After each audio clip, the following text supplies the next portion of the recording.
بسم اللہ الرحمن الرحیم۔ السلام علیکم۔ یہ آپ کا اپنا ڈیجیٹل پلیٹ فارم ہے، میں طارق متین ہوں۔ غالباً شکیب جلالی نے کہا تھا، کس طرح ریت کے سمندر میں کشتی زیست ہے رواں سوچو، سن کے باد صبا کی سرگوشی، کیوں لرزتی ہیں پتیاں سوچو، پتھروں کی نگاہ میں کیوں ہے آئینہ ساز کی دکان سوچو، لوگ مانے تراش ہی لیں گے کوئی بے ربط داستاں سوچو۔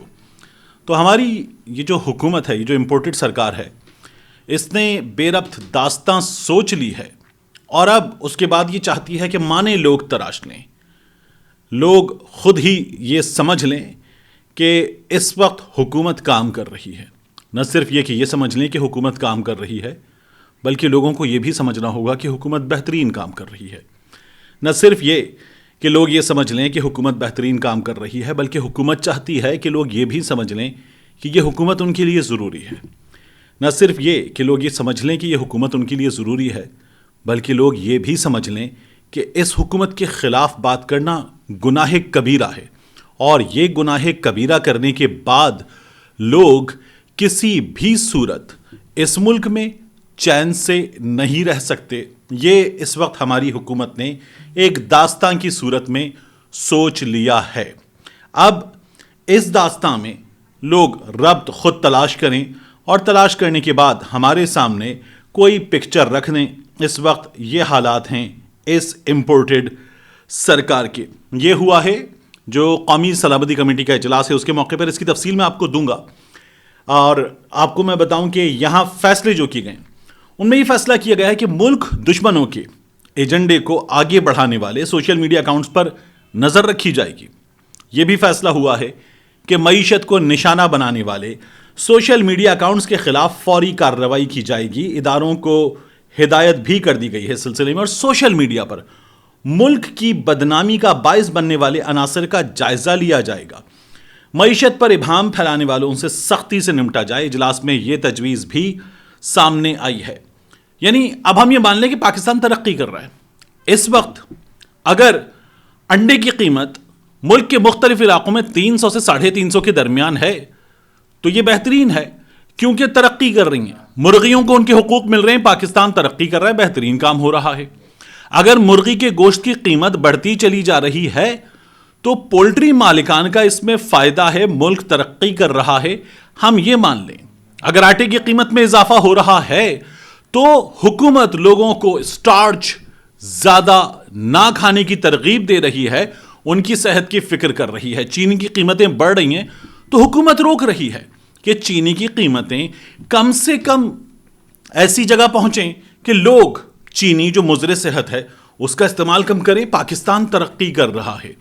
اس وقت اگر انڈسٹریز بند ہو رہی ہیں تو پاکستان کی جو درآمدات ہیں وہ رک رہی ہیں، اور ان کے رکنے سے پاکستان اپنا جو تجارتی خسارہ ہے، پاکستان اپنا کرنٹ اکاؤنٹ ڈیفیسٹ ہے، اس میں کمی کر رہا ہے۔ تو حکومت بہترین کام کر رہی ہے۔ اس کے ساتھ ساتھ حکومت اگر اس وقت آپ کو آپ کے حقوق دینے میں ناکام ہے تو پھر حکومت چاہتی ہے کہ آپ زیادہ اسٹریس نہ لیں، اپنے دماغ پہ زیادہ دباؤ نہ ڈالیں۔ حکومت کو آپ کی صحت کی فکر ہے۔ پاکستان ترقی کر رہا ہے۔ شہباز شریف، آصف علی زرداری اور فضل الرحمان کی حکومت ٹکا کے آپ کی بہبود کے لیے کام کر رہی ہے۔ اگر سمجھ نہیں آ رہا آپ کو تو آپ الو ہیں، اس حکومت پر تنقید مت کیجیے، وگرنہ یہ حکومت آپ کو مزید سمجھائے گی، اور سمجھانے کے لیے آپ کو کہیں لے کر بھی جایا جا سکتا ہے اس حکومت کے تحت۔ تو یہ اس حکومت نے فیصلہ کر لیا ہے۔ اب یہاں میں آپ کو بتاؤں، یہ جو اعتماد کا ووٹ ہے پرویز الہی کا، جس کے نتیجے میں عمران خان صاحب اور پرویز الہی کی حکومت ٹکے، اور ٹکنے کے بعد اپنے فیصلے کے مطابق یہ لوگ پنجاب اسمبلی کی تحلیل پر آگے بڑھ سکیں، اپنے فیصلے پر عمل کر سکیں۔ اس میں پرویز الہی کو بعض تجزیہ کار یہ کہہ رہے ہیں کہ کچھ مشکل پیش آ رہی ہے، کیونکہ مجلس وحدت مسلمین کی جانب سے اعلان کیا گیا ہے سوشل میڈیا پر باضابطہ طور پر کہ وہ پرویز الہی کو اعتماد کا ووٹ نہیں دیں گے۔ اب بعض تجزیہ کار کہہ رہے ہیں کہ پرویز الہی کے لیے ایک مشکل پیدا ہو گئی ہے۔ اس کو دیکھنے کے دو طریقے ہیں۔ یہ اعلان بتا رہا ہے کہ پرویز الہی کا ووٹ کم ہے تو پرابلم ہے، لیکن یہ اعلان اگر وقت سے پہلے کر دیا گیا ہے تو اعلان کرنے والے یہ چاہتے ہیں کہ ان کے جو تحفظات ہیں وہ تحفظات دور کر دیے جائیں تاکہ وہ بھی وہی فیصلہ کریں جو عمران خان صاحب چاہتے ہیں، اور بتا دیا گیا ہے وگرنہ وہ عمل کر گزرتے۔ لیکن اس بات کا باضابطہ اعلان کر دینا یہ کہہ رہا ہے کہ الفت کی نئی منزل کو چلا کوئی ڈال کے باہیں باہوں میں، دل توڑنے والے دیکھ کے چل، ہم بھی تو پڑے ہیں راہوں میں۔ تو یہ اپنی ڈیمانڈز منوانے کا ایک عدد طریقہ ہے۔ تو نون لیگ جو ہے وہ آدھی پر اعتماد ہے پرویز الہی کا جو معاملہ ہے، عدم اعتماد کا، اس پر کہ اعتماد کا ووٹ لیں پرویز الہی، یہاں نون لیگ کو لگتا ہے کہ وہ کامیاب ہو جائیں گے۔ لیکن جو خفیہ ووٹ ہے، خفیہ رائے شماری ہے، اس میں تو نون لیگ کو زیادہ کانفیڈنٹ ہونا چاہیے، کیونکہ آصف علی زرداری نے بڑی محنت کی ہے، چودھری شجاعت نے بڑی محنت کی ہے، اس کے علاوہ پاکستان تحریک انصاف کے لوگوں پر مسلم لیگ نون نے خود بڑی محنت کی ہے، اور ان لوگوں کو یہ یقین ہے کہ سبطین خان اسپیکر پنجاب اسمبلی اور Wasiq Qayyum Abbasi deputy speaker Punjab assembly, ان دونوں کے خلاف جو عدم اعتماد کی تحریک ہے اس پر ہوگی خفیہ رائے شماری۔ کون اندر جا کے کس کو ووٹ ڈال کے آ گیا ککھ نہیں پتا چلے گا۔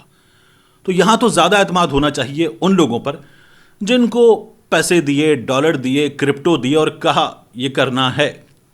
لیکن یہاں دونوں تحریکیں مسلم لیگ نون نے واپس لے لی ہیں، اور یہ دونوں تحریکیں واپس لینے کا مطلب ہے کہ پاکستان تحریک انصاف کا نمبر انٹیکٹ ہے، لیکن جو اعتماد کا ووٹ ہے اس پر یہ لوگ ابھی ٹکے ہوئے ہیں، ڈٹے ہوئے ہیں۔ اس سے پہلے یہ لوگ پرویز الہی کے خلاف جو تحریک عدم اعتماد تھی اس کو واپس لے چکے ہیں۔ انہوں نے تب یہ کہا کہ چونکہ گورنر نے ڈی نوٹیفائی کر دیا، پرویز الہی ان لوگوں کے فیصلے کے مطابق، یقین کے مطابق رادر، وہ وزیر اعلیٰ نہیں رہے، اس لیے ان لوگوں نے تحریک عدم اعتماد واپس لے لی تھی۔ پھر عدالت نے پرویز الہی کو بحال کر دیا، کابینہ کو بحال کر دیا۔ اب ان لوگوں نے اسپیکر اور ڈیپٹی اسپیکر کے خلاف بھی تحریک عدم اعتماد واپس لے لی ہے۔ تو نون لیگ کا اعتماد آدھا غائب ہے، آدھا باقی ہے، اور اس باقی آدھے اعتماد پر یہ جو مجلس وحدت مسلمین والا ووٹ ہے، اس پر سورسز کہہ رہے ہیں کہ یہ واپس آ جائے گا، جہاں عمران خان کہیں گے یہ ووٹ وہاں پڑ جائے گا۔ اور انہوں نے ابھی یہ بھی بتایا کہ عمران خان کو بھی آگاہ کر دیا ہے، اس لیے یہ کام ہو جائے گا۔ مگر کچھ لوگ جن کو باقاعدہ ابھی تک دانہ ڈالا جا رہا ہے، ان کے معاملے پر نون لیگ کا اعتماد ابھی باقی ہے کہ وہ لوگ تحریک عدم اعتماد والے دن نہ آئیں، غائب ہو جائیں، اس سے پہلے استعفیٰ دے دیں، جو بھی طے پائے وہ کام وہ لوگ کر گزریں۔ تو یہ بھی ہمارے سامنے دیکھنے کی چیز ہے۔ اس کے علاوہ ایک بازگشت ہے اسلام آباد میں، وہاں لوگ کہہ رہے ہیں الیکشن وہ کیا ہوتا ہے، کیونکہ ہوا یہ کہ اسلام آباد ہائی کورٹ نے فیصلہ دیا، سنگل ممبر بینچ نے 30 تاریخ کو کہ 31 دسمبر کے انتخابات ہونے ہیں۔